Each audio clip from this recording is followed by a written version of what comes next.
Sports fans, this is Robert with WTP Sports Dudes here live on this Saturday morning with another edition of Saturday Sports Freestyling, where today we're going to be talking about anything you want to talk about sports. So if you're out there in the chat, hit us up with any questions you have, and we will do our best to answer all of your questions.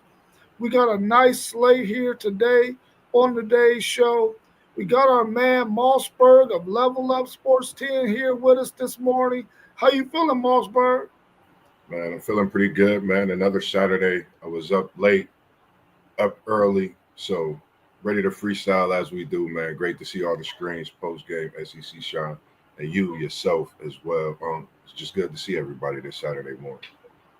Yeah, good to see you as well. We also got our man Post Game of the Post Game 86 podcast. How you feeling, Post Game? Hey man, just trying to keep the bread cheesy. Good to see y'all this morning. For sure, for sure. And we also got our man SEC Sean, who did a fantastic NASCAR Part 1 for beginners yesterday.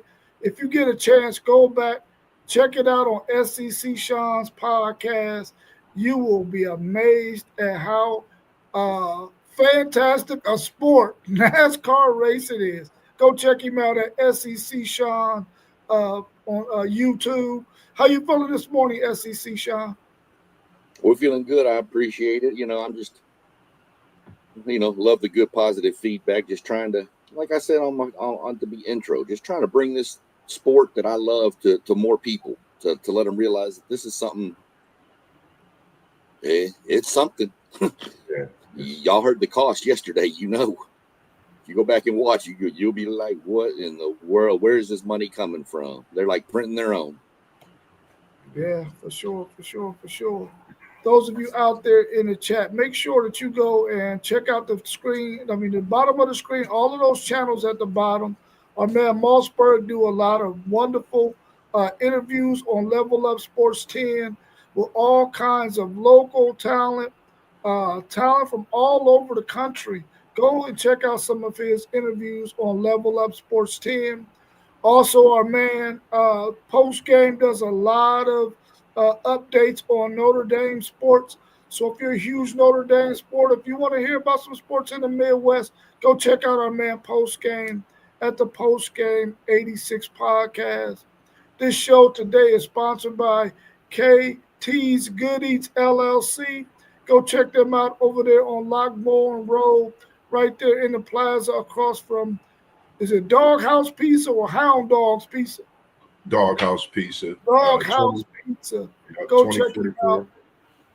What's the address? 2044 Lockbourne Road. Man, I'm telling you, like you said, man, come out and get them eats, man. It's all I can say. Yeah. Go out there and support his food truck, man. Him and his wife, they got a banging business over there. Go check them out. Everybody, I'm quite sure, seen that game last night between Clemson and Louisville. I think it was a clean sweep on the show. Everybody picked Clemson to win this game. What did y'all think about that game? And has the ACC really put themselves in a bind? I think so, man. Being an ACC guy, I haven't seen a conference like this, I don't think at all. Like, in recent memory, I really can't even think of the last time the ACC has been like this, especially when you got a team that's primed to win the national championship preseason that's 5-5. After a win yesterday. So, for me, it's crazy. This ACC is something to see, but wide left ×2 with a botched punt. Louisville had every aspect, every way to win this game, but they blew it. And if you know in the ACC, wide left is something that haunts teams in the ACC. It comes down to big games all the time, from rivalries, and now you've seen it in the game last night. And, it was good to see Clemson. Randall, who was a converted wide receiver to running back, he actually had about 130-plus all-purpose yards, a couple of touchdowns on the rushing side, went over 100 yards. And, it's just good to see Clemson doing what they're doing. Still late in the season, even though they had a tough start, they closing the season out strong. And if you go look at the last month or so of Cade Klubnik, he's actually looking like he's positioned himself to move up in this late push for NFL draft stock as the season closes. He's at about, I think, 12 touchdowns, one or two interceptions. So it's just a great win. And it's a lot of talk that I haven't been talking about Dabo not being in Clemson. So enjoyed that last night. Yeah, that's interesting, Moss, because last night when I was watching the game, I got a text from a friend who said he thought this would be Dabo's last season in Clemson. So, but as far as the game went, um, the lack of discipline from a Dabo Sweeney team Yeah, really caught my eye. In the ACC in particular, the lack of discipline across the board was something I didn't expect coming into the season. Clemson did what they supposed to do though at the end of the day and got the win.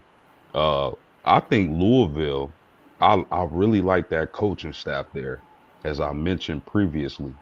I think they're a quarterback short of being in ACC contention. Uh,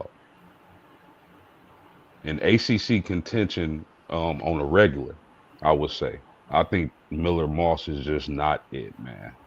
But Clemson, they fought, they got the W, and they playing for pride, and they trying to finish the season strong. And we'll see what happens as far as Dabo is concerned. yeah.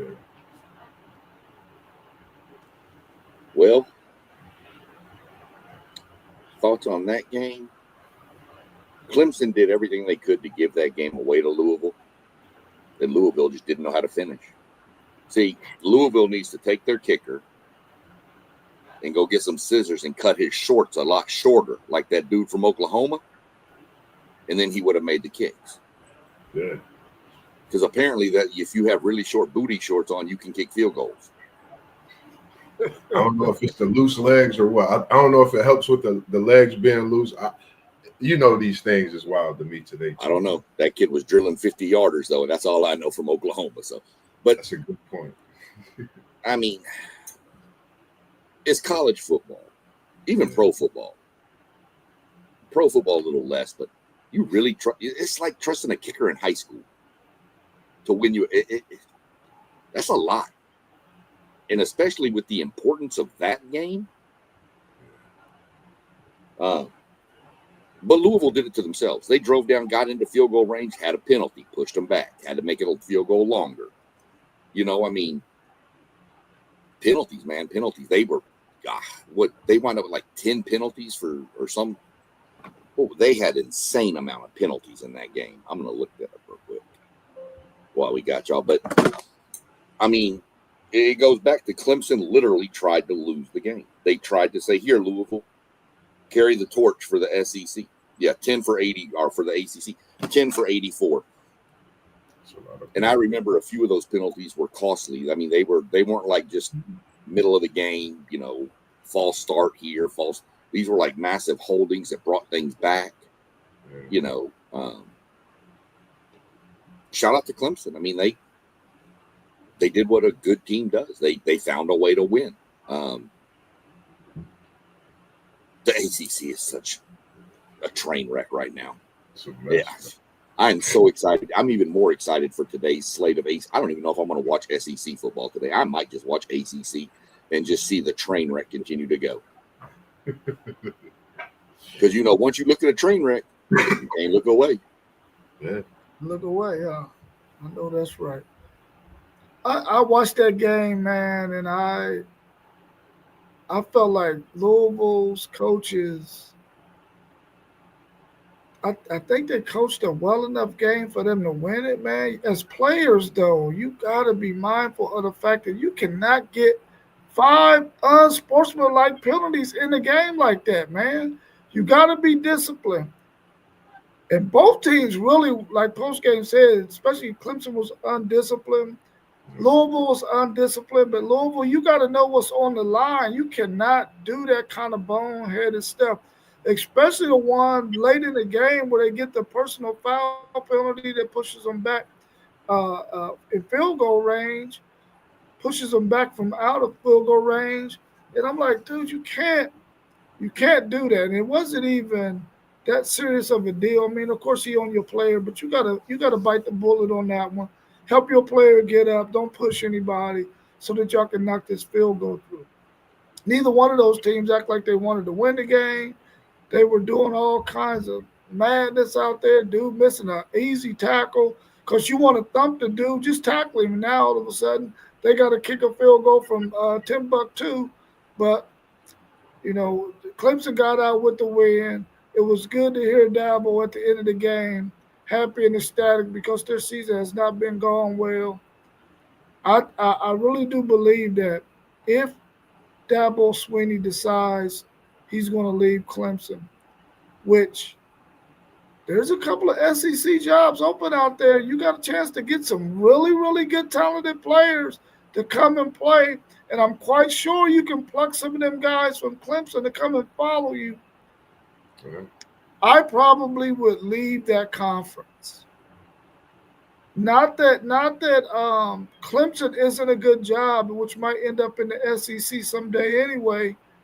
I would just go to get a better conference and maybe a better program because I think Clemson is probably going to start to fall off. But Dabo has to adopt the fact that NIL was here, the portal was here, and he's going to have to, use those two tools. If he's not going to use those two tools, stay your butt at Clemson. But I think those SEC jobs that are open are very, very inviting. And Dabo might want to go and get one of those jobs for sure, in my How opinion. how Go about ahead. the Arkansas job? Yeah. I'm glad I was going to give y'all some coaching intel that I'm hearing out of the SEC here in a few, but I'll give you to that next. But I want to go to your Dabo comment real quick, Rob. Oh, go ahead. If he doesn't engage the transfer portal, the SEC won't take him. He will be worse than Kentucky. He'll be worse than Arkansas is this year if he does not hit that portal. Because you look at schools like A&M, 8-4, whatever last year, hits that portal, brings in a D lineman, a couple of receivers, finds the pieces they need, top 3 in the nation. If you don't get that portal in this day and age, especially in the Big Ten, Notre Dame hits the portal too. But the SEC Big Ten, if you're not hitting that portal, you're falling further behind every year. So that's going to be the concern is he's not a big portal guy. Same with Mike Gundy. He did never buy into that whole thing. He wanted his players, and that's not going to fly in the SEC, especially at a Florida or an LSU or an Auburn. That's not going to fly. They're not going to take that. Yeah. What you mentioned, and I was looking at the Arkansas LSU game, thinking about the SEC coaching vacancies and appointing Dabo, watching the game last night, not really knowing what he's going to do, if that was a win to keep his job or if he's still going to put himself in that portal with these coaches that's available. So I'm looking at that Arkansas LSU game to see if any of the coaches really looking to not put forth that effort to where those positions are still open and available. Ed Orgeron's name, for some reason, I'm getting messages. I told y'all about his name popping up. I love Ed. I would love to see him at LSU, and I'm gonna stick with that. I love when he was at LSU. I just thought he brought a different atmosphere, that voice. I love it. College football needs it back. Orgeron's not going to LSU. No, he's not going back. He's not going back They won't there. take him. They won't. If he goes back, it's a coach, not a head coach. Right. Yeah. Just anywhere on the field, I think his name is surfacing at the front of the lead for Arkansas. For Arkansas, yeah. Well, do y'all believe that any of these vacancies can throw enough to entice Urban Meyer to come out of retirement? LSU and Florida can throw all the money in the world at him. I don't know that he comes out for that, though. I mean, I don't know if he goes back to Florida, first of all. That didn't end well when it ended. All I'm hearing right now, and this is just, obviously none of this is locked in stone, but I'm hearing Brom out of Louisville is a huge candidate for Auburn. Kiffin is still apparently the front runner to Florida. I don't know why you leave Mississippi if you're Lane Kiffin. You can go 9-3, 8-4. You're still going to be fine there. As long as every once in a while you pop up with one of them 10, 11 win seasons, you can own that state. Ogeron to Arkansas. LSU is the trick because nobody knows what's going on with that whole governor and all the politics, and they don't want to pay Brian Kelly. So do you want to go there if you're a big name coach knowing I might not get paid, So that's kind of the outlier right now. Ogeron and James Franklin are the two names floating the hardest for Arkansas, which my theory is Arkansas needs to go with the guy out of UTSA. I've been saying Jeff Traylor. I think Jeff Traylor is a prime fit for Arkansas, but I guess that's why I'm sitting on a podcast and not in an athletic director's chair. Yeah, I think that Ole Miss is going to have a blank check for Lane Kiffin. Now, will he stay? I don't know if he'll stay or not, because I know Florida's going to have a blank check too. But as far as Urban Meyer is concerned, Urban Meyer is a coach that is going to win games, and he's going to get your team to championships. I don't know if I will if I was LSU or if I was Florida. I don't know if I want to deal with the antics of Urban Meyer. I just don't know if I want to deal with that. Now, for wins, they probably will, But I don't. I think he should stay where he's at. Much like Saban likes being where he is, I think Urban Meyer likes being where he is, because he really could have easily have been shut out of the game altogether with some of the antics that he has shown. So I think he should be appreciative of the fact that Fox has created a niche for him to be in, and he should probably be there and just stay there. And I'm quite sure that his family wants him not to coach anymore if his health is what they say it was when he was coaching at Florida and Ohio State.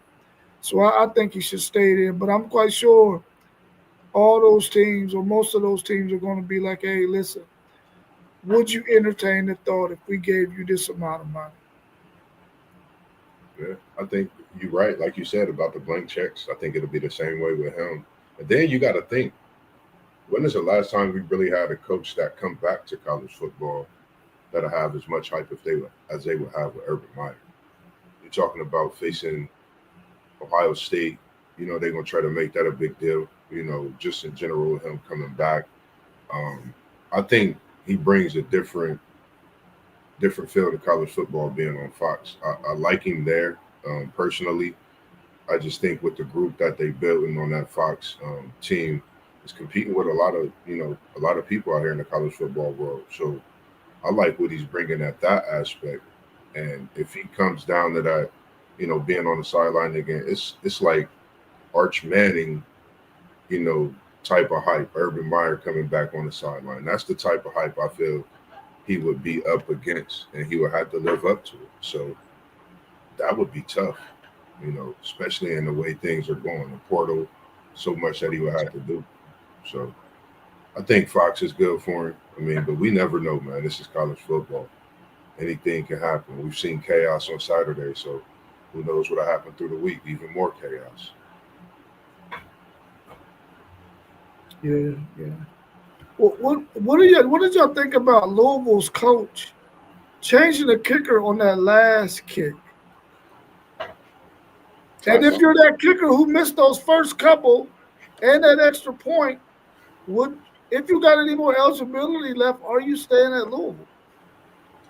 Well, kickers get in their own heads. Yeah. Kid missed an extra point. I know that's throwing salt in the wound for post game, but kicker missed an extra point and a field goal. The kid's in his head. He's thinking, I can't shank this one. I can't shank this one. And bam, he's going to shank it. You know, he hooked it left. Is he going to overcorrect and push it right? I mean, so I don't give problems to Brom for trying. I mean, putting somebody fresh in. The kickers, like I said, they get in their own head and they can't get out of it. And I've seen kickers that were amazing, and they miss a couple in a row, and next thing you know, they're missing 5 or 6 in a row, and I'm talking 5 or 6 from 25, 30 yards. I'm not talking 50, 55. Yeah. And it takes a 50 or 55 going through to get them back locked in. Right. So, you know, I don't have a problem with Brom changing it. At the end of the day, he's the one that has to answer the question, and you're trying to keep your season alive. You're doing anything you can. So I don't have a problem with it. I agree 100%. When you're a kicker, you got to have a short-term memory, similar to a quarterback throwing interceptions. I can attest to those woes, as Notre Dame had kicking woes a game or two back, and we went to our highly touted freshman kicker, who's looked good thus far. But once a kicker, like Sean was saying, it's in his head, and he's missing chip shots, you got to get him out of there and try something. He needed a kick to win the game. So I have no issues with what Coach Brom did. Yeah, I have no issue. I agree with you both. You just got to be ready. If it's not your day, it's not your day. Like you said, you got to have a short-term memory, but you know, it's so much that goes into the preparation. You know, are you preparing yourself correctly? You know, what was the other guy doing on the sideline that game, you know, that week in preparing himself? He must have been ready for him to be called upon in those moments as well. So I think the day and age in college football today, you got to be ready. Next man up, regardless if somebody's hurt, you just got to be ready. And it makes me think about, I know we talking football, but Gino Auriemma, he said, if I look down and you're not looking like you're ready to play, I'm not putting you in. I don't care if you're an All-American. I don't care who you are. If you're not ready, I'm not putting you in the game. So he was ready, and he got put in the game. So shout out to the coach making an adjustment, and, you know, that shows a sense of loyalty, and that builds something with the coach as well as a player, I think. You know, you recruited me, and I'm here to do my job, and there was a point where he had to do his job. So that just brings something more for them to talk about in the locker room as well. What's your thoughts on this Alabama and Oklahoma game that's going to take place today? This could be an elimination game for Oklahoma if they lose it. Do you think that they can possibly get another win over Alabama back-to-back years? Every time that Oklahoma's played Alabama in recent history, they fared well against Alabama. Do you think they can get the win today? What's the keys to victory, and what kind of stat line is John Mateer going to have in order for Oklahoma to be in this game? Before we jump on that, I want to give Moss, you didn't hear it earlier, your nephew's school won their first-round playoff game last night. Georgetown? Yeah, and they're probably going to get beat by about 60 this coming week. They're playing Frisco Lone Star. Oh, it's at Georgetown. Frisco Lone Star is going to travel down to play, but Frisco Lone Star is undefeated, I think, and ranked like number 1 or 2 in the state.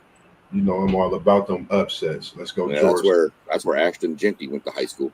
Frisco Lone Star. Oh, and he appreciate you letting me know that because my sister, she was just posting some stuff, so I've been locked in with it, and I'm trying to actually, you know, get him in for an interview as well. Sometime once you finish up and get some things done with the schooling, but I appreciate that as well. They did pretty good this season. I think they might be 2 right now. 8-2 or 9-2 now. 9-2 now with that win. So yeah, he had a pretty good school down there. Appreciate that as well. Yep. But Oklahoma, jump back to that. Sorry, Rob, I didn't mean to. But good. It just popped up on my Twitter feed from my high school guy down there, Matt Stepp. about the matchup. So I wanted to get it out to Moss as soon as I heard about it. Appreciate it. Because I'm old and I'll forget things. Man, Oklahoma has to. I say they have to stop Alabama's run game, but Alabama really doesn't have a run game. But they have to be aware of it, because I think Alabama's going to try to force the run game to open up the pass game. Yeah. Oklahoma's defense is really good, but let me tell you something. They can be thrown on. Tennessee threw all over them. Ole Miss threw over 350 on them. You know, Tennessee's reason for losing that game to Oklahoma wasn't because of the passing yards. It was because Joey Aguilar decided that red was a better color than orange and threw the ball to them like 3 times. So you've got to – Mateer has to take care of the ball. Oklahoma cannot have turnovers. Oklahoma has to establish the run. Getting their receiver back is huge for Oklahoma. You want to know a stat line that Mateer needs to have? There's no number of completion percentage. Mateer has to throw for over 175. And Oklahoma has to run the ball for over 125 to have a chance. That's just the way I see that game playing out. I see Alabama winning. I don't know that. I think Ty Simpson,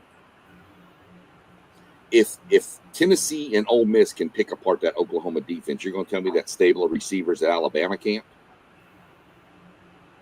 So, just my take on how I feel it needs to play out. But I think if Mateer goes 175 to over that and over 125 rushing for Oklahoma, I think Oklahoma makes it a close game and could sneak it out. They got that kicker with shorts. He can make them.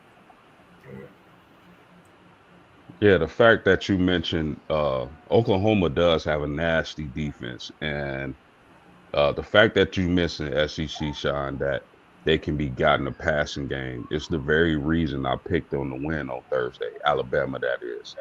I think with that group of wide receivers, Ty Simpson, and you know, a lot of people say, you know, Alabama, they can't run the ball, and it's going to get them in trouble in the future. That might be so, but Alabama may be a team where no, they don't have a dominant rushing attack, but they run the ball just enough. If they can be that type of team, I think they'll be fine heading into the playoffs. And I got them winning this game. Now, I also mentioned on Thursday that in order for Oklahoma to win this game, I think Mateer is going to have a Superman type performance. Not anything ridiculous, but you said what, 125 passing and what rushing, Sean? I said 175 passing, and Oklahoma as a 175. team needs to have 125 rushing. Yeah, I think they need to rush the ball a little bit better than that to have success against Alabama, my man. I just do that, man. Simpson and those receivers, bro, that's gonna be a handful for Oklahoma to deal with today. I think Bama is gonna win this game. Oklahoma can, but I don't think they will. I just think I agree with you saying Mateer has to have one of those games. I think he has to have actually a Heisman performance. In this game here on the road, if we think about quarterbacks on the road this season, let's just think about it. It hasn't been the best for some, but those who've stood out are putting their teams in prime position to make a playoff run or in that hunt to move up with no doubt. So I think Mateer has to have that type of performance. But for Alabama, I'm going with Alabama. DeBoer, don't come out without the black hoodie on. I'm picking you before you get dressed today. I know the other day I said I'm going to wait to see what you have on, but I'm going with Alabama. And I think this game, the 3 amigos, 3 a la carte, whatever you want to call it, they going to the grocery store and they coming out with big bags. I called Travion Henderson, Drake May, and Diggs the other day for Thursday night. So I'm calling it tonight. The 3 guys, they coming out and they having big games. And that's Ryan Williams, Bernhardt, Todd. They coming out balling. I think they're in a position to really shock the world. Nobody thought Alabama would be in this position. I know I felt a certain way after we got the win, but I looked at them a few weeks later and said, this is a dangerous team. And if DeBoer gets this win at home, and if it's a big win, I think he cancels all the talk about things that's been going on in Tuscaloosa. And people start jumping in that radio flyer. And if you from down south, you know what I'm talking about. Get your wagons ready, because the Boer gonna buy the whole nation. Quite a few of them if need be. That's my thoughts. Real quick update: R. Mason Thomas, the stud defensive end, doubtful for Oklahoma. Yeah, he's doubtful in this game. That's more rushing for Alabama. I think that Oklahoma. I think the 125 rushing is a good number. I think if they can get that and Mateer can throw for 200. The thing is, I think they gotta make sure that they control the tempo of the game. If they can go up tempo at certain times in the game to sort of maybe get um, Alabama's defense sort of tired, especially in that second half. If they can pull that out of their bag, if they got this game close and they can go up tempo a little bit, they might be able to establish the run game because they've got these linemen running from side to side and quick game and things like that. They might be able to make some noise that way. But on the flip side of it, they're gonna have to face the same kind of a situation because both of these teams offensively are about the same. Their run game isn't quite there, but their passing game could be fairly decent. Well, Alabama's passing game is really good. Oklahoma's can get there if John Mateer has time to throw, and they give him the short stuff. He's not that great of a long ball thrower. Um, so I think they need to be able to establish the run. They've been able to run pretty decently the last 2 or 3 weeks with that number 24. But can they keep that going and get at least 125 yards rushing? Mateer can get 200. They could at least be in this game. But I really do believe Alabama is pissed off from last year, and they ain't having none of that. So I think Alabama's going to beat them pretty easily, even though they both got some handicaps with their running game. Mossberg, what's your thoughts on your Florida State team? Can they get another win today against their opponent and get you a little bit closer than I having to wear that Ohio State shirt? I'm very. I'm gonna just be honest, man. I feel we could get the. We at home. We got to get the win. I feel we could get the win. I think, you know, at the end of the day, coming into the season, of course, after the Alabama win, I thought we had a different swagger to the season. You know, everybody was questioning me, Moss, is your boys back? We get a few more wins. And then next thing you know, it's just like we get bombed on after bomb. And then it's like an explosion. I think we just got to find ourselves. You know, shout out to really, seeing Ethan Pritchard home healthy with his family. I know that might have, hung over the team's head a lot. I'm sure it did at times. That's something tough when you have a teammate just being itself, and then the next thing you know, he's not able to be, doing what he's doing on a regular. And you just seen him play an awesome game, so I know what that could do for a team. But I think now we have to play for Ethan. Ethan's home. Let's go show Ethan we happy to see him home. Put the rest of the season not on his back, but go out there and play for him. Play for him. And if you play for him, I think you get win after win after win because, for me as a player, if I'm a teammate, I'm going out there playing for you every week. So my motivation is you. And you coming home being healthy, I think that's more motivation. We at home and dope. I think we come away with a victory today. I think it's a couple of touchdowns. I think we get after it defensively. I think offensively, put Kevin Sperry in the game. Shout out to Tommy Castellanos coming back, transferring, getting us off to a good start, and getting us and leading us to where we at. But I want to see Kevin Sperry. That's just my thoughts. I want to see the young kid. He's great. Put him in the game and let him do what he could do. Second half, if he haven't played in the first and we got a good lead, let that boy play.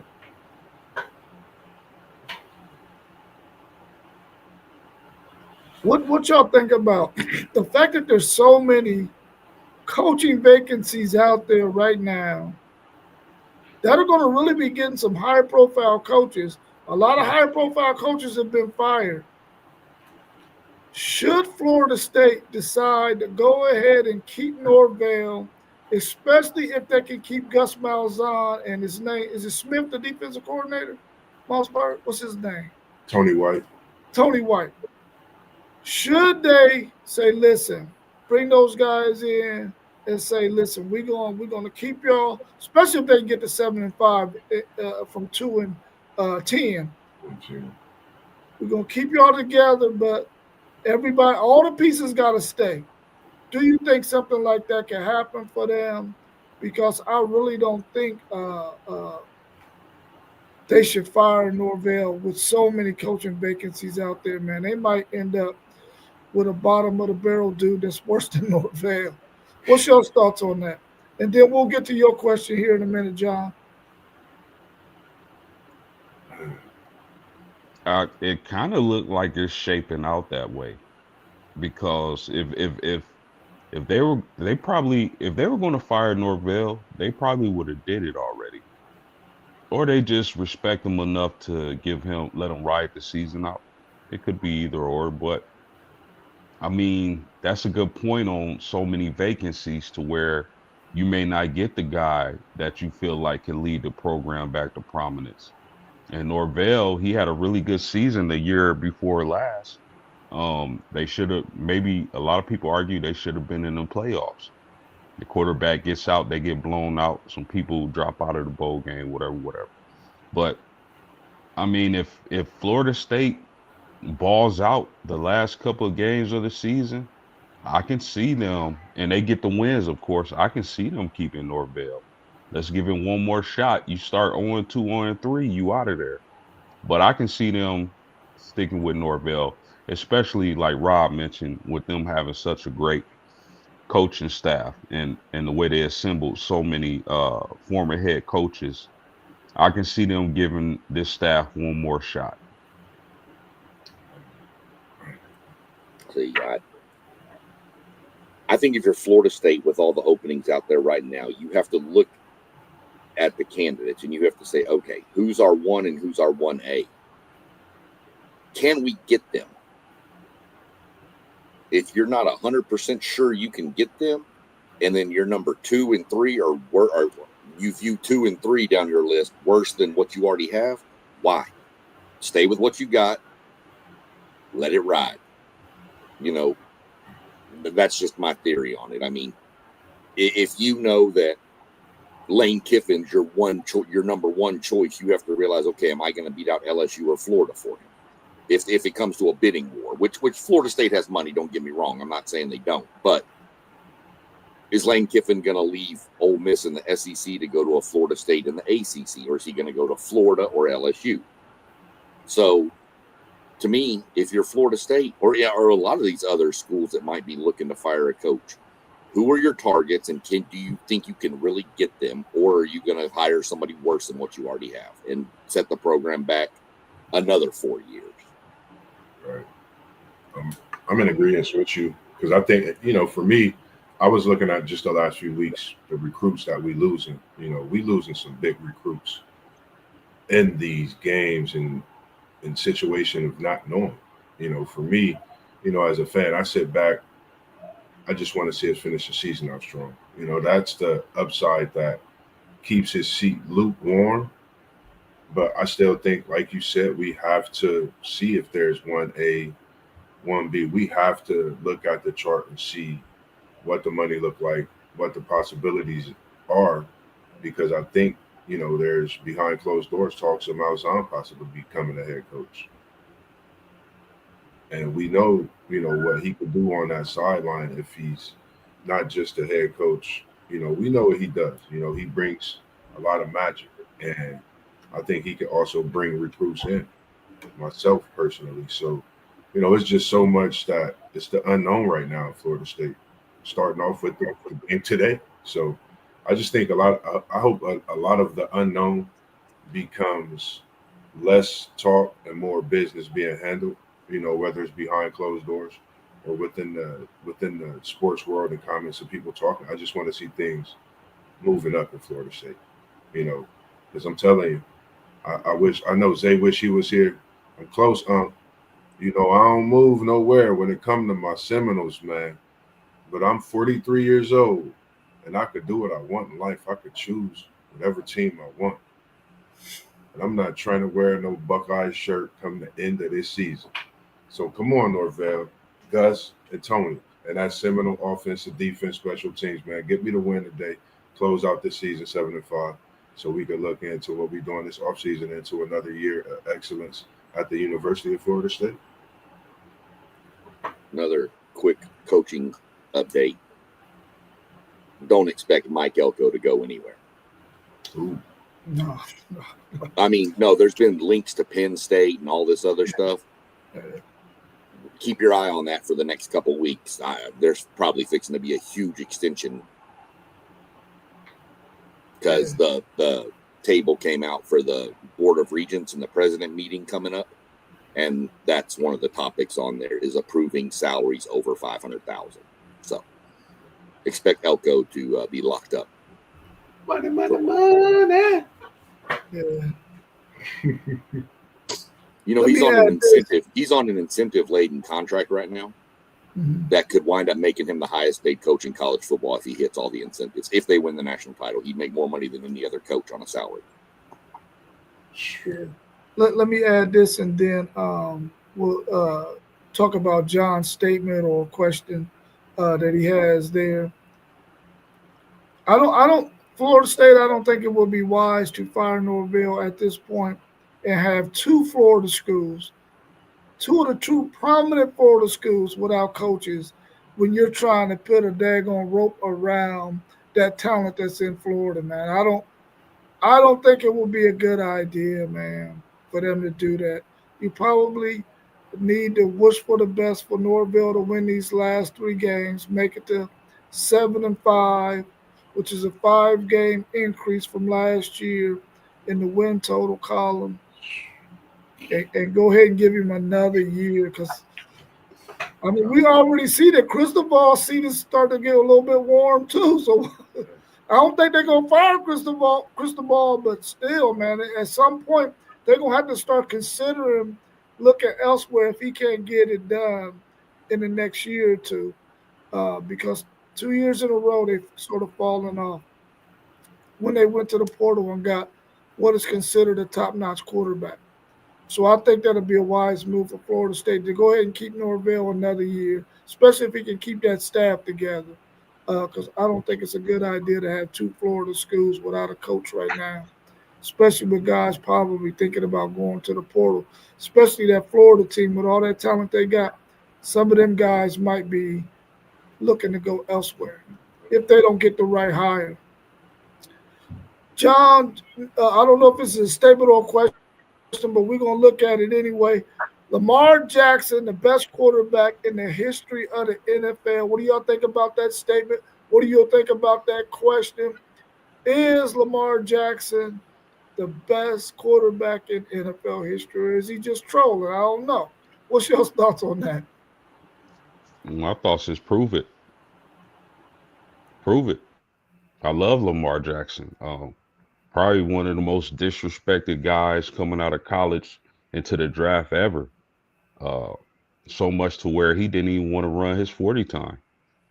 Lamar Jackson is definitely a talent. He can run, he can pass, but he got to prove it. You got to win. At the end of the day, if you want to be in that conversation with the Montanas, the Bradys, the Mannings, so on and so forth, you have to win. And if he wins, we can revisit that conversation. But as of right now, he hasn't done enough to be in that conversation. That's the exact point. Lamar is amazing.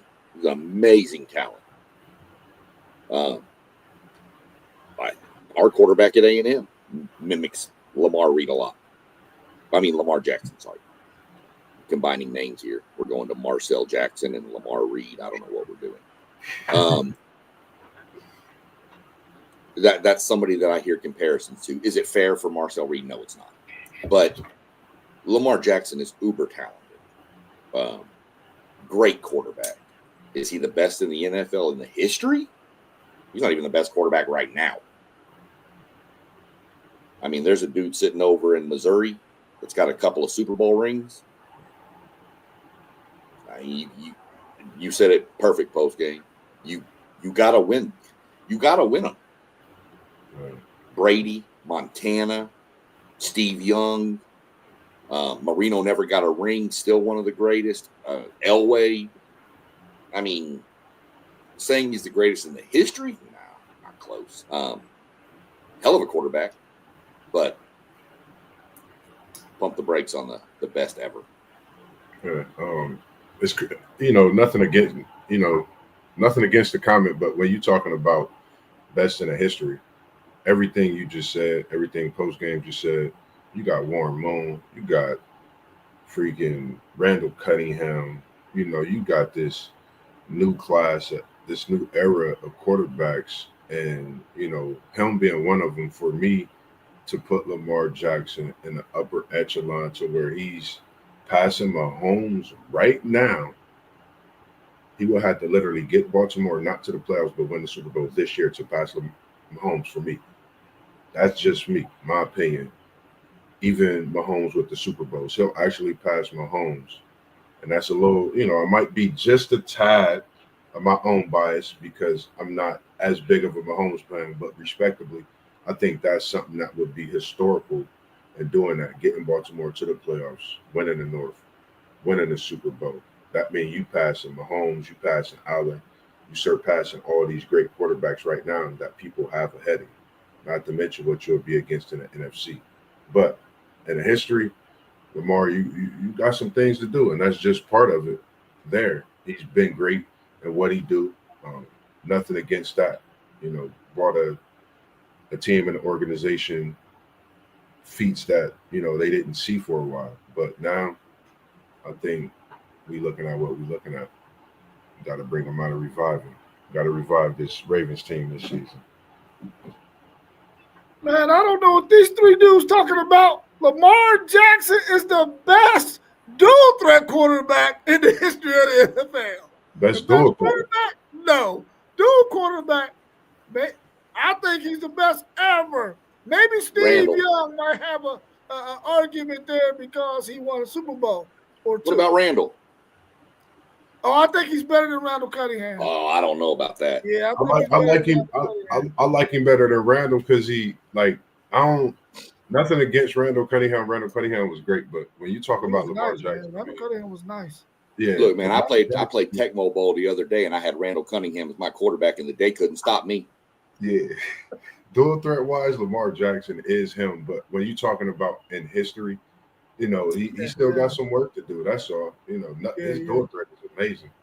Like, you got to put some of them things on your fingers before you can be down there. But listen, my man Lawrence Taylor, he said that Joe Montana is the GOAT of the NFL, bro.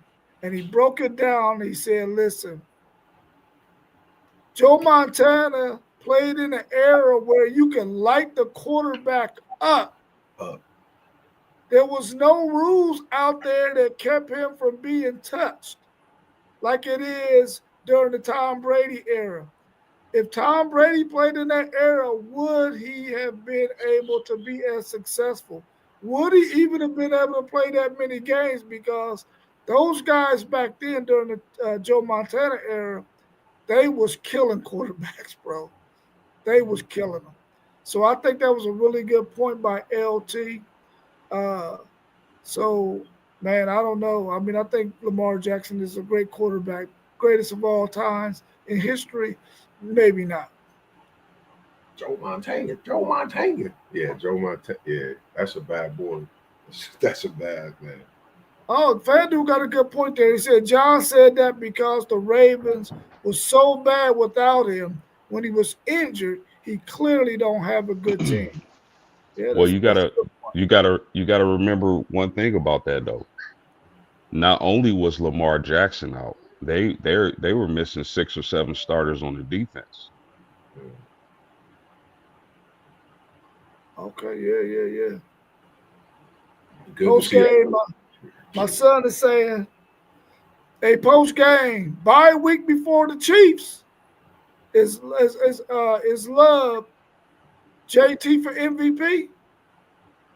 These are facts. He said, "These are facts."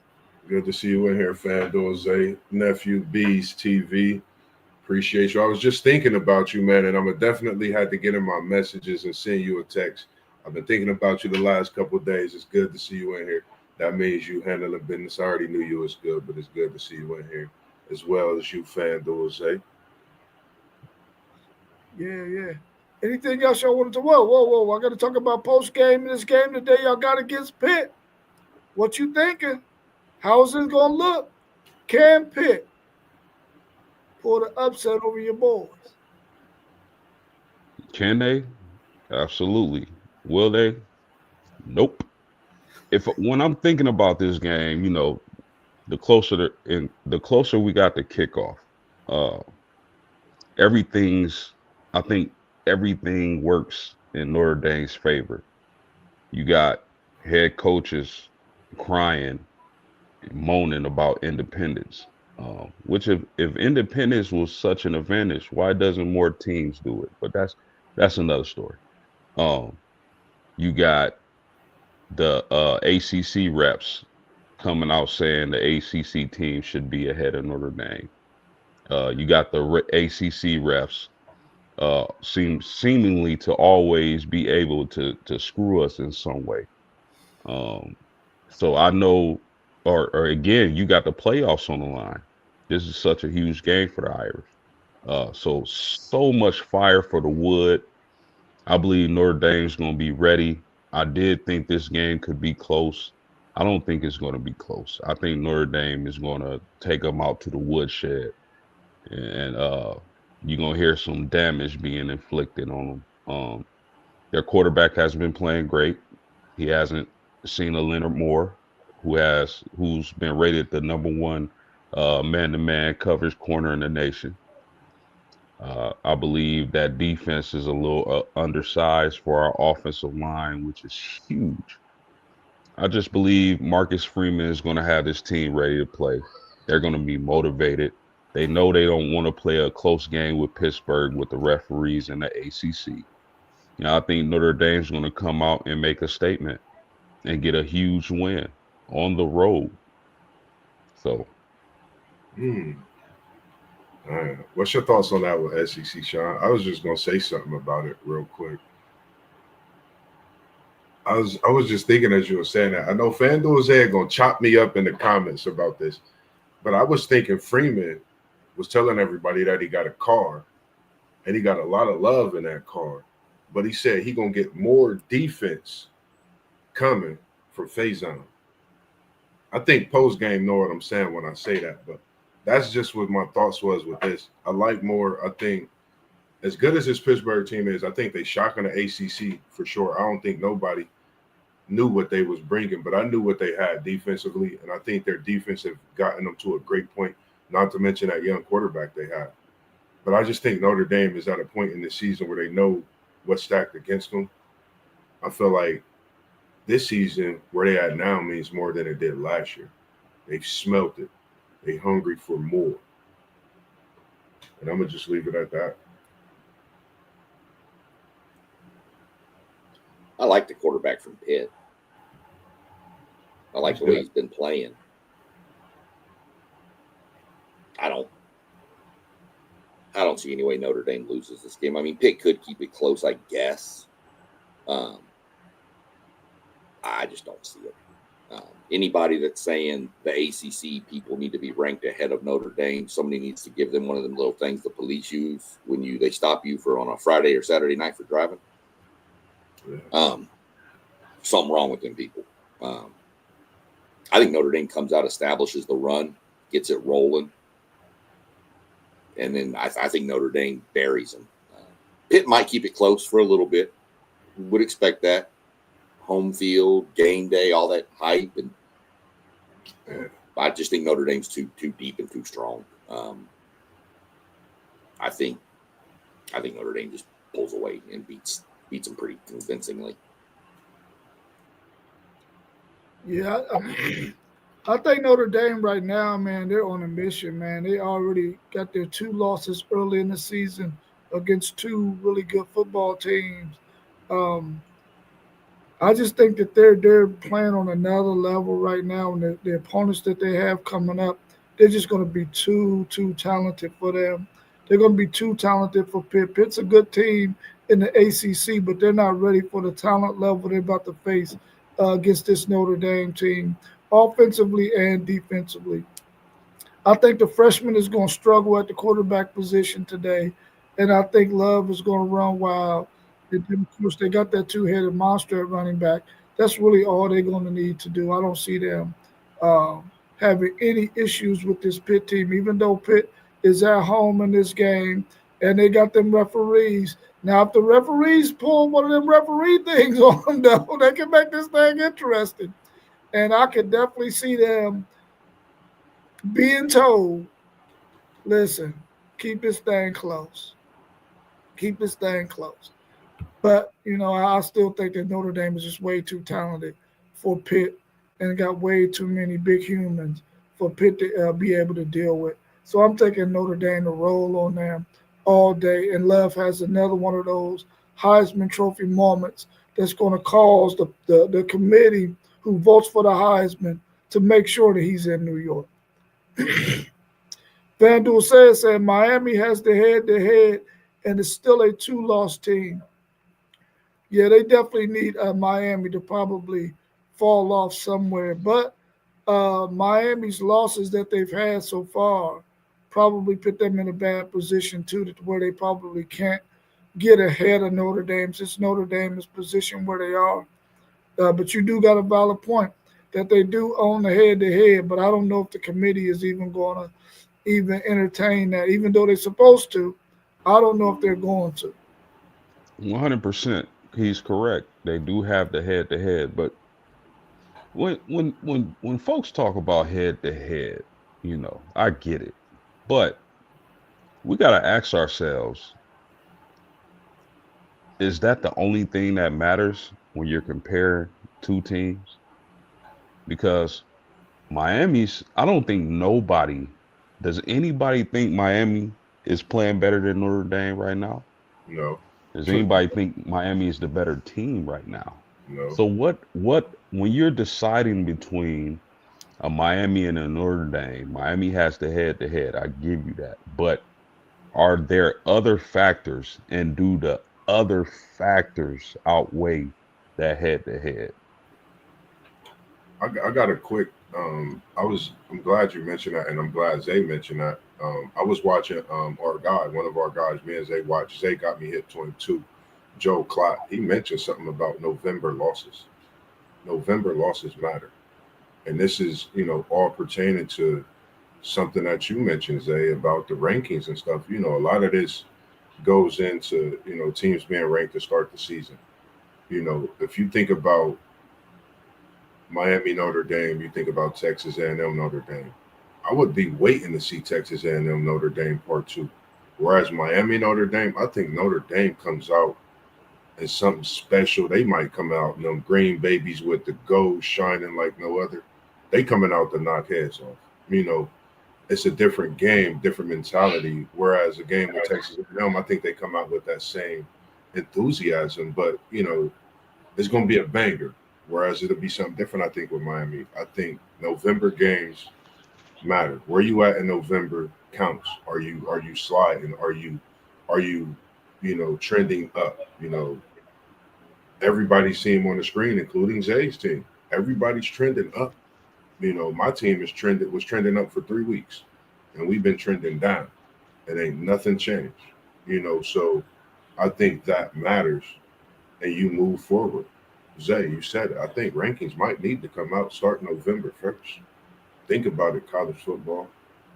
That might be something interesting because, man, quite And frankly, I don't care. I'm not saying that the head to head shouldn't matter.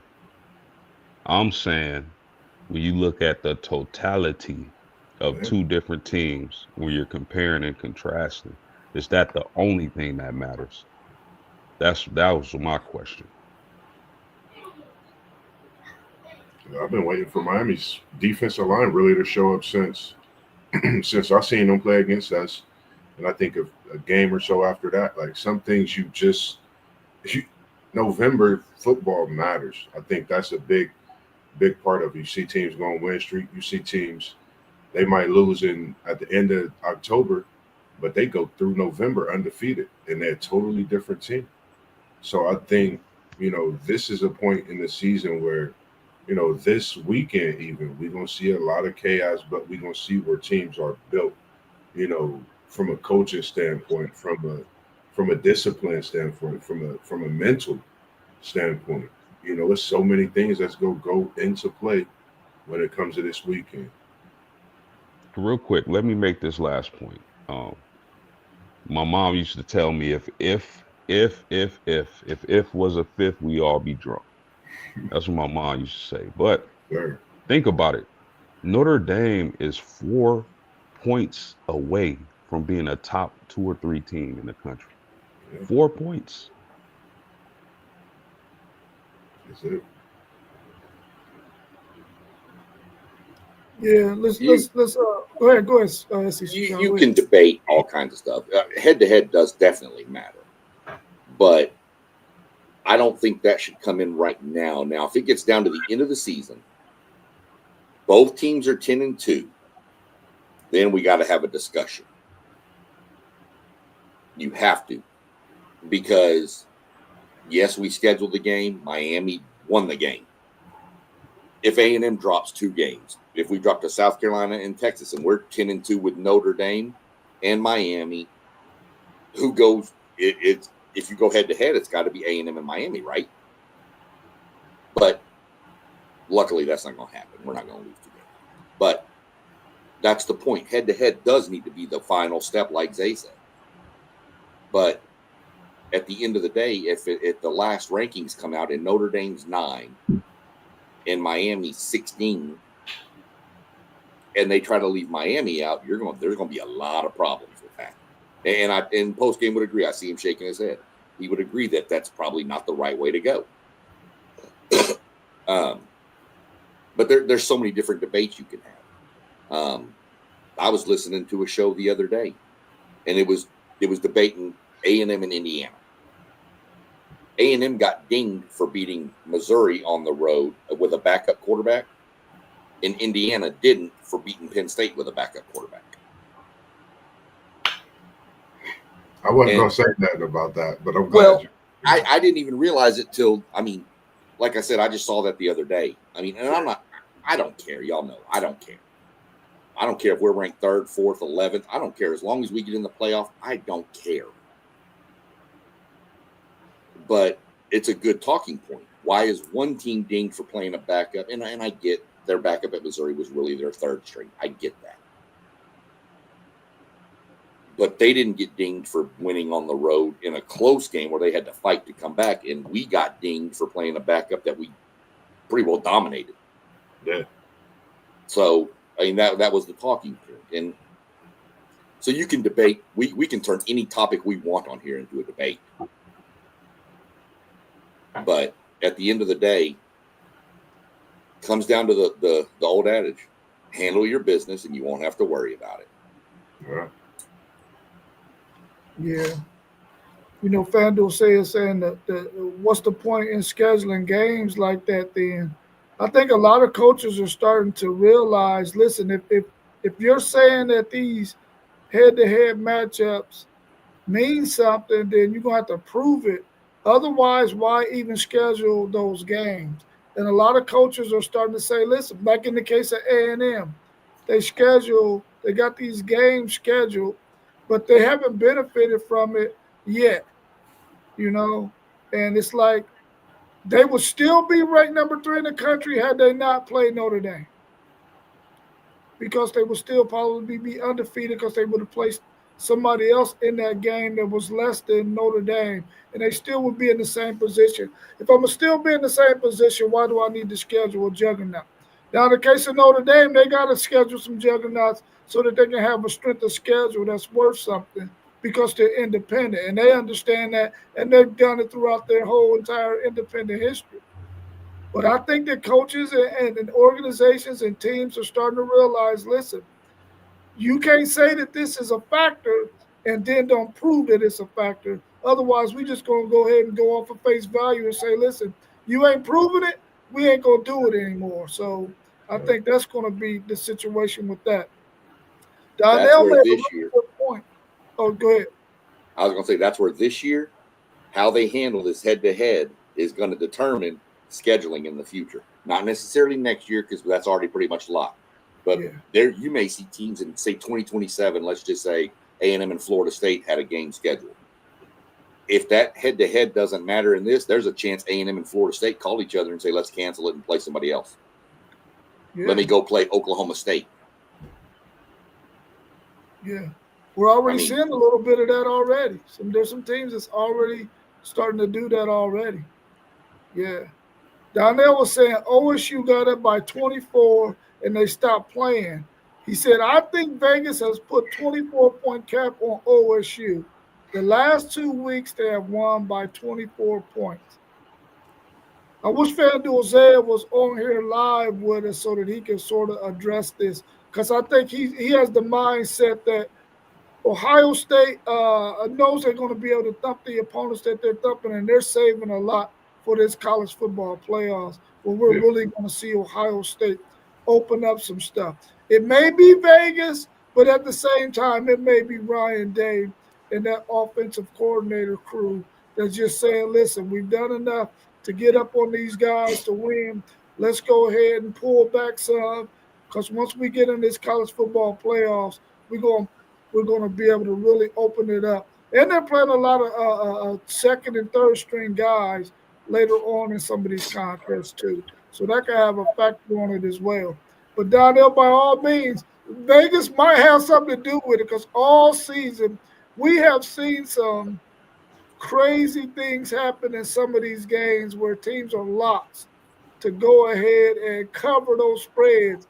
And then in the last waning moments, they mess around and give up a touchdown, or they don't go score any more points, and Vegas end up going out like a fat rat with a big old bag. Big bag, big bag. Well, if that's the case, Donnell, that's the only thing I've seen that's able to stop Ohio State this year. Right. Oh, I need to get my coach to call Vegas up and be like, what do you got? What can we do? Yeah. What's today? Since we got you speaking of SEC, Sean, what you think about Lenore Sellers today? Is he going to play against your Texas A&M Aggies? And what do y'all need to do to go ahead and secure this win today? Okay. Let me address this. I wasn't going to bring this up, but since you did, Lenore's better play. After you come out and say playing at Kyle Field ain't that big of a deal, Oh, if he sits, we don't have a problem. All I keep hearing from the A&M defensive players from last year that were there last year when we literally got embarrassed by South Carolina, everybody, including the quarterback on offense, said this one's personal. A&M might hang 60 on this team. They are. I'm going to tell you, quarterbacks are going to learn. Say what you want about Texas A&M. Are we a cult? Maybe. Well, we are. But don't try to say Kyle Field's not that big of a deal. Because there's people saying, oh, they're going to be sleepy because it's 11 a.m. kickoff. Let me tell you something. That team hasn't been at home in a month. They're ready. And they're number 3 in the nation. There was 30,000 people last night at midnight at Yale practice. And you're going to come out and say it's not that big of a deal. You better play. If you don't, I'm going to tell you right now, my thoughts on the game, A&M is going to run the ball down their throat. I'm telling you, I would not be surprised I put this out. I have 4 A&M people that run the ball, whether quarterback, running backs, wide receivers. I have 4 of our players going over 50 yards rushing today.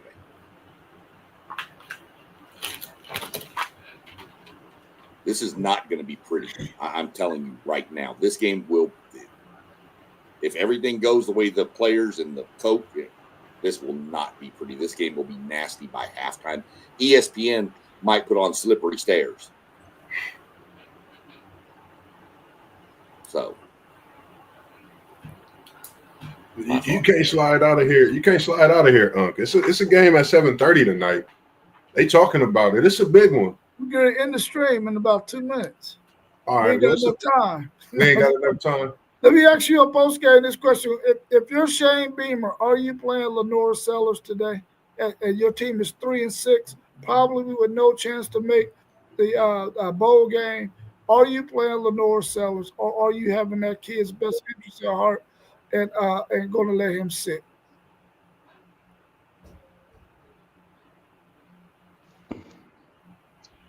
I'm of the mindset of sit for what? Is he struggling with his health? Does he plan on transferring? Are the rumors true? If the rumors aren't true and he's healthy, play, man. Build momentum for next year. I don't know how you're gonna build momentum against Texas A&M, but I mean, play, man. You the leader of the team. You the quarterback, man. You know, ride or die. Totally agree. But That's your point too, Mossberg? That's what you're saying too? yeah, he got to play. Ain't nothing else. Transfer or not, you got to go out there and play. Because ain't nobody gonna want you as a coach. If you want to go in the transfer portal, I'm not even thinking about you, honestly. You gave up on your team. Since everybody else, we all play at noon 2 post game, so that's fine. Have you seen this Nick Harbor kid from South Carolina? You said who? Have y'all seen that dude? Which one? The wide receiver, Nick Harbor, 6'5", runs yeah, like a 4.3 40. Talking about the And former 240? track star. Yeah, track star. Dude, I'm already sending money to the A&M Foundation for next year's transfer portal. Yeah. That kid, man, if you ain't seen that kid play, anybody in the stream, go watch that kid. That kid is a freak. I watched 2 games, man. He's something. There you go, Zay. That's exactly what I was fixing to say. Zay said my exact thing I was fixing to say. He is DK Metcalf reinvented. It's crazy because I think he's Calvin Johnson. He's gonna get taller, bro. I think he Calvin Johnson Metcalf in one. And he's learning. He's just now learning. He's really learning football. He's a track star, so he's just gonna get better. So we got everybody's thoughts. Now we need old big man up there, Rob, with the hook. I mean hook. I'm sorry. Whatever. It's a 7:30 game tonight. You can't sneak up out of here, Unc. It's a game at 7:30 tonight. Yeah, we got it. I'm gonna give you the same question you posed about Mateer in Oklahoma. What needs to happen, and what needs to be the Texas's stat line to win this game at Georgia? We definitely have to rush for over 100 yards. We got to get somewhere between 125 and 150 in this game.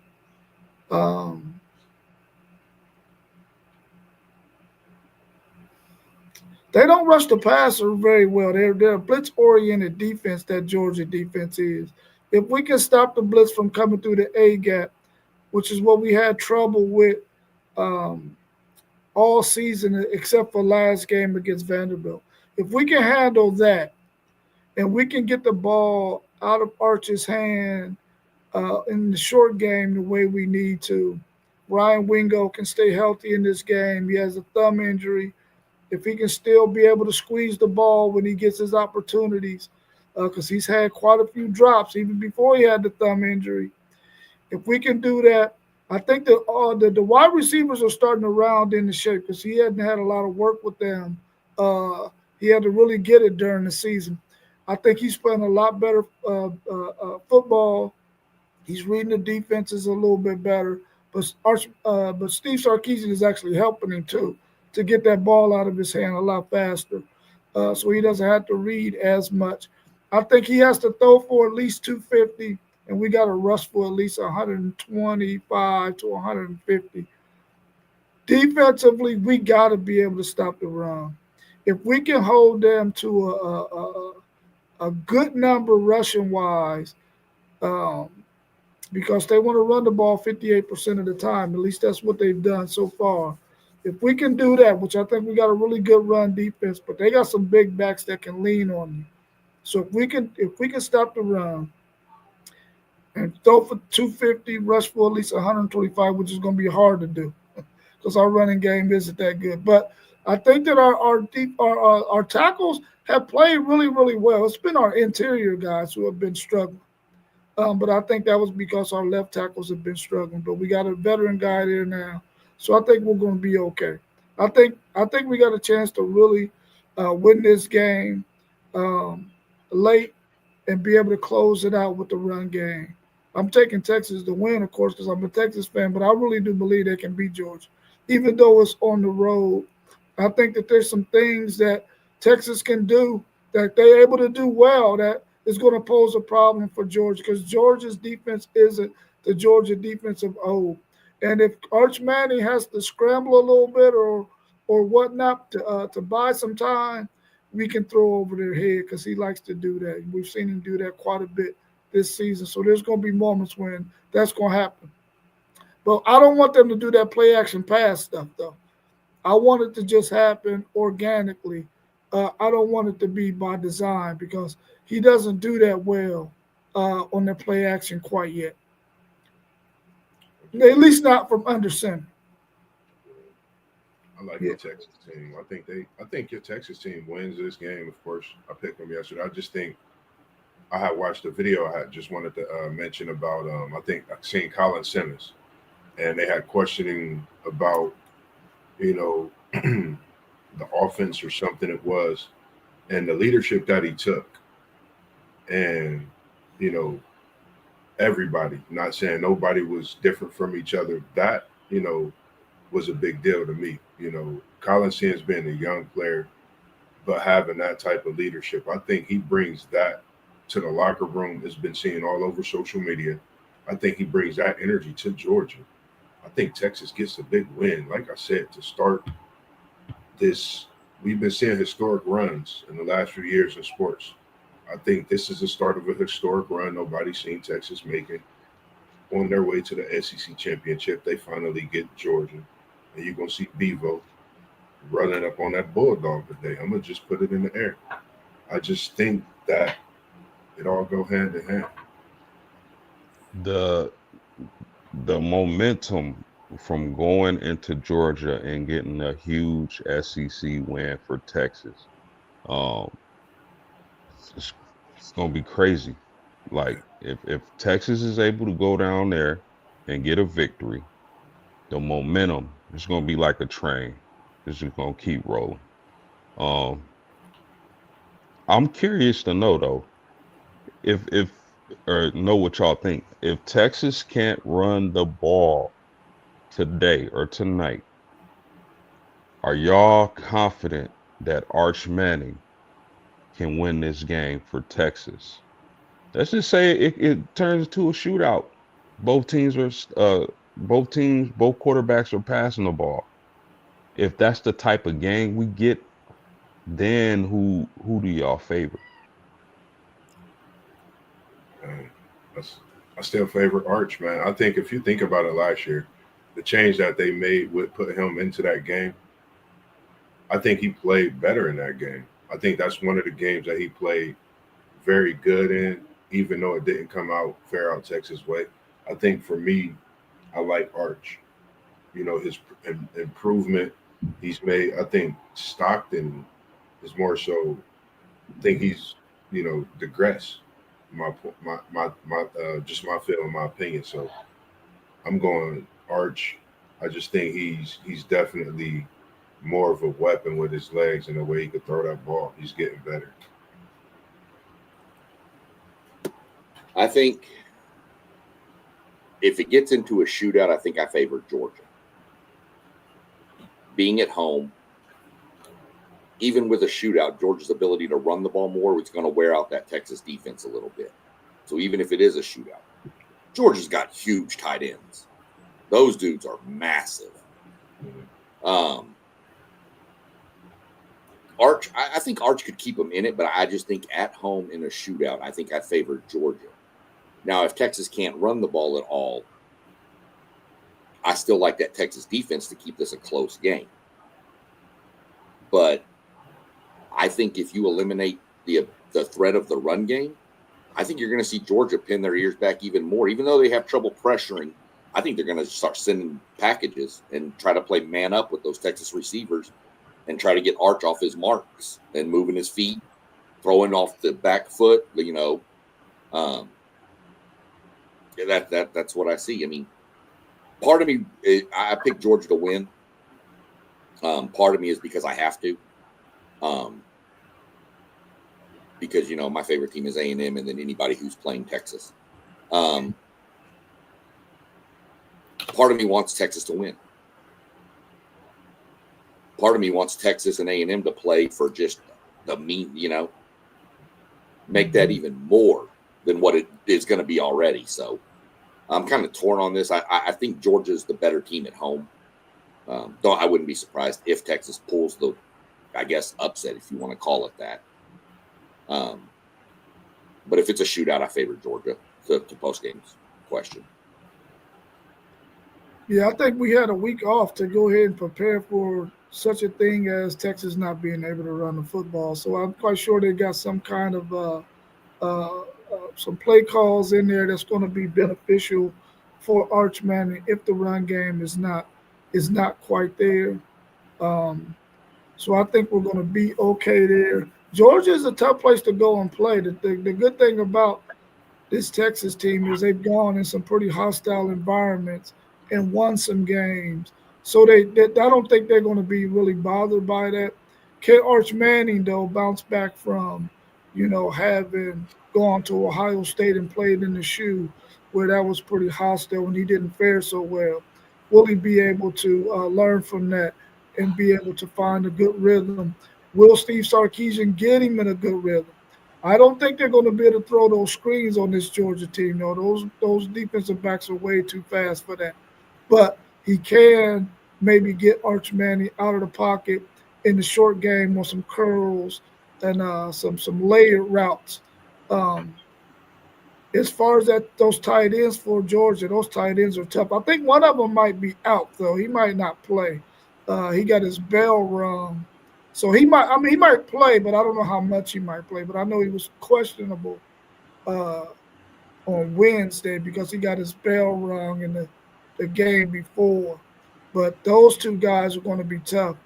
And if the good thing is we got Michael Tabb back and we got Jelani McDonald back, which helped us with those tight ends because both of those guys can cover those tight ends, so we don't have to use our linebackers as much who have an issue getting back at the proper depth. That's why teams have been able to run those crossing routes on us on thirds and sevens and getting first downs because our linebackers aren't getting back far enough because we face some running quarterbacks as well.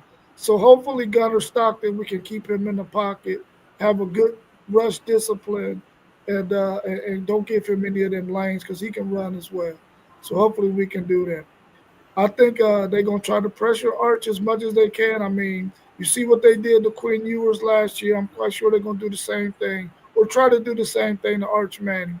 We just need that line to hold up, and Arch got to be willing to get that ball out of his hand to the hot receiver, and not be holding on to that thing thinking that he's gonna get something coming open late. So he's just gonna have to be on his game. But I think he's ready to do that. I think he's grown a whole lot throughout this season, and I think he's ready to turn the corner to really make Texas a viable foe for teams that have to play down the stretch. Anything else y'all want to add before we wrap up? We're right at hour and 25 minutes. Anything else y'all want to add? Anything else y'all want to discuss? Any other games out there that interest you? We could Just up there switch it putting up, on- throw this out. What y'all think about that basketball game yesterday, the girls' basketball game with Duke and God, who was it? Wake Forest, North. I don't remember who they played now. Virginia, somebody. I don't even remember now. Where the whole other team got like ejected because of a fight. They only had to And play it was with only five playing with girls. 5 players? They only Yeah, had 5 the whole players. second half. Yeah. That was crazy. And then one. Yeah, Crazy. they had no substitutes. One girl picked up her 4th foul, and she could have been out, and they'd have played 5-on-4, but she didn't pick up the 5th one. I'm like, what in the world? Yeah. He said the six ejections or something like that. The West Virginia upsetting Duke. And this is something, I'm glad you mentioned that. Something we're starting to see over sports. They said something about it in a game I noticed with college football, HBCUs. I just think as athletes, we got to remember, of course, yeah, we kids, but we got to remember as kids that watch us, and they look up to us as well. You know, when we on television, just some of the stuff got to be controlled at some point. You never know what goes on, man, but it's wild. But Curry, on another note, he dropping 40 balls like crazy. Just watch out for Steph Curry because he out there doing what he do. Women's basketball going to be great this year. College basketball is off to a great start. I'm a big fan of AJ DeBonsa, young Cayenne, Anthony Carmelo's son. If y'all haven't watched him, y'all need to watch him. That's been my guy since I've been watching him since about 7th grade. I'm loving what he's doing and bringing to the college basketball world. Possibly going to do what his dad did, one and done. He's really that good. But other than that, man, just great Saturday football that we're looking forward to seeing, and some chaos for sure. Yeah, I don't got too much on it. I didn't see the game, but I don't know. Maybe there needs to be some type of rule adjustment. If your whole team can be kicked out of a game like that, I don't even know if it was justifiable. Maybe you said they were fighting, right? Then it was justified. But what happened is one of the West Virginia girls went to shoot a 3, like at the end of the second quarter, and it was blocked by a Duke player, and the Duke player was celebrating, and the West Virginia player pushed her, and then all of the West Virginia team on the bench came running onto the court. And that rule of if you come on the court off the bench, you're ejected. So, yeah. Well, that's another loss.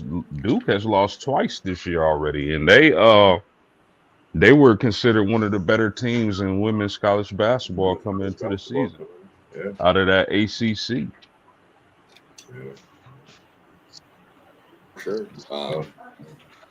That's all I really had. All right, cool. I'm just ready for some good football this weekend. I mean, like I said, I know Zay's in the comments. You're going to have to hit me up, Zay, and find out what we want to do with our 12 roads this week. Let me know.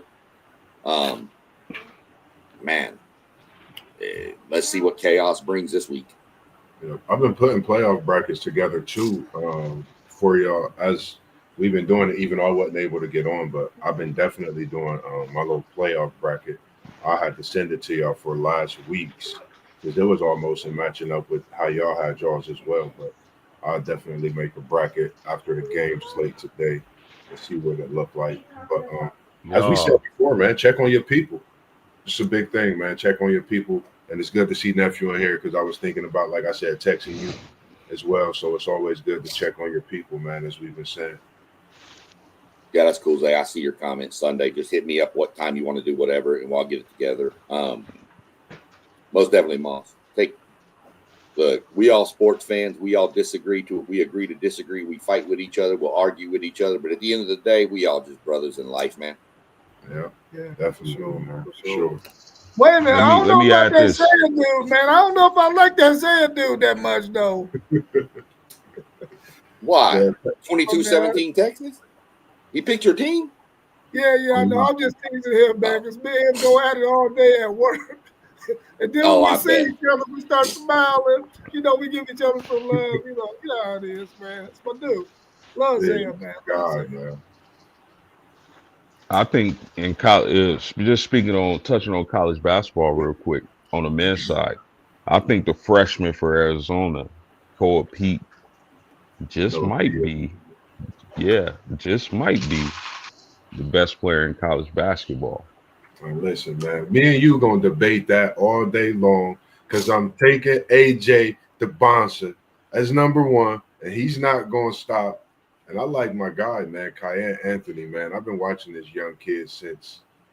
I mean, I've been watching him since they had the show on MTV years ago when he was just shooting jumps outside the house. I love that kid's game, man, and just watching him learn from his pops. I think you learning from a Hall of Famer. So I mean, I definitely like your pick. He's him. He's nice. I think once he put it together and having that dog to let the game like keep coming to him, but just take over and being that man, like he's not a freshman but a senior. I mean, sky's the limit. Arizona definitely got on one with him for sure. Isn't that Boozer? Isn't Cam Boozer over there at Duke a freshman? Man, that boy's special, man. Good Lord. Hey, y'all see that breaking news on Franklin Which one? For Penn State? from Former Virginia coach. Tech? Oh, Yeah, they in Oh. talks. Then talks, yeah. oh. Well, go ahead and visit Dope Campbell today and be a part of that beatdown we trying to give out. All right, y'all. Well, enjoy the rest of this Saturday slate of action. It's going to be a lot of really, really good football, a lot of meaningful football. And let's go Horns. Nose Nation for sure. We are ND. We was in the building, All right, as City League say. We out. And we out. All right, y'all. Have a good one, man. Peace. All right, peace. All right. They're recording.